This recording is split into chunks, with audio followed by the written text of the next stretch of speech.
Welcome back to Orange Hat Reviews, everyone. Hope you're all having a wonderful day. So, Mortal Kombat Legends Snowblind. I have just watched this movie yesterday, and I've seen Scorpion's Revenge and Battle of the Realms.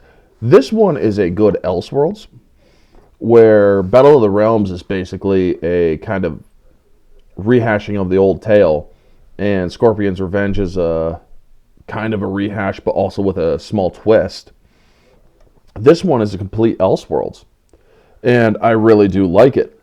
And I think that they had a great cast with the voice acting.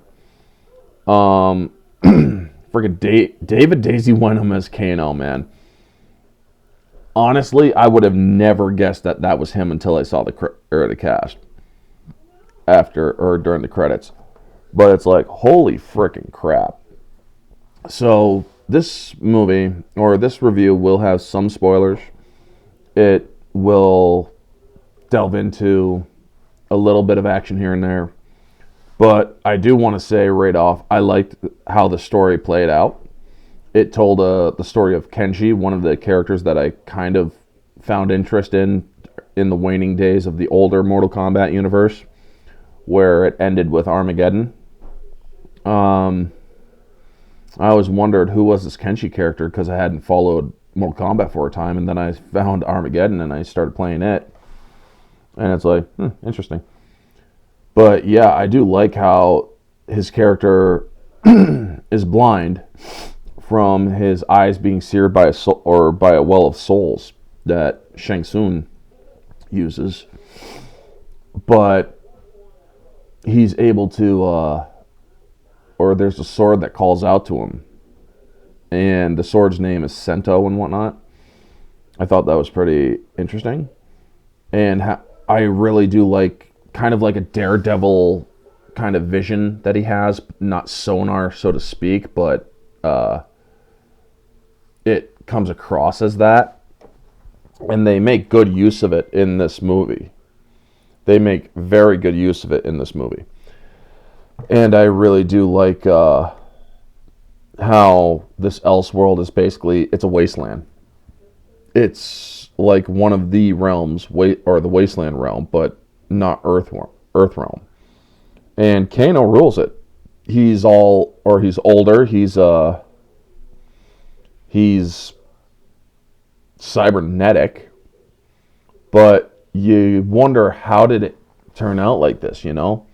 Until he says, I made this world, which is mostly what people would think is a throwaway line, but it's actually good writing because it plays later on in the story. Sub-Zero and Scorpion have a great presence in this. The writing in this movie is truly great. There's one line that is dropped. He's coming. And even if you are allied together with heaven and hell, there's nothing you can do to stop him. That's a line that's dropped to describe Sub-Zero at one point. And I'm like, that is such a great freaking line, you know? When you look at Mortal Kombat, you don't really focus on a lot of the writing. But in this case, it had some very good writing. These stories are brutal. Yes, they have the brutal violence, they have the blood, they have the gore, they have all of that. But it also has good writing. And I gotta say, that's refreshing in a Mortal Kombat story. Because with the writing, your story is better to be, or is more likely to be remembered, instead of just the blood, guts, and violence that they have. They have a lot of the older characters from the older universe in it, which is very good. I like that. And they also blend some of the newer characters in with the newer universe. I really enjoyed this movie. Objectively, I would say that this movie is a 9, actually. They got the point across and they told a brilliant story.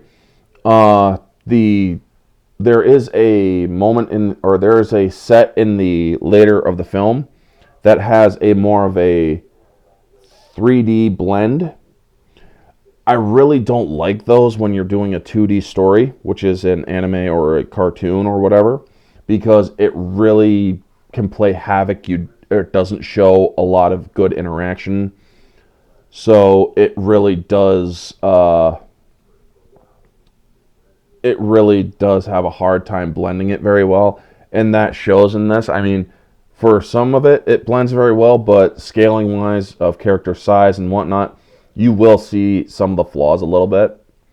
But overall, this movie, subjectively, it's a 10 out of 10. I really enjoyed it.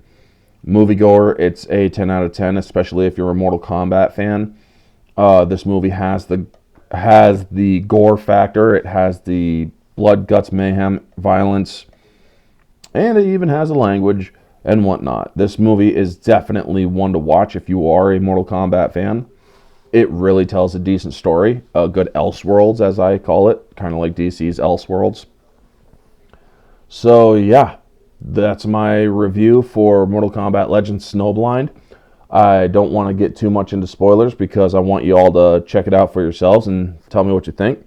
It came out last year, so I could go into spoilers, but I don't feel like doing it in case some people haven't seen it, because it does seem to have flown under the radar a little bit. But anyway, folks, thank you so much for tuning in. If you feel that you like this video, make sure that you leave a like, comment, subscribe if you're new. Check out the 2 videos down below or over here. Subscribe to the channel. Anyway, let me know what you think. This has been Orange Hat Reviews. Stay humble.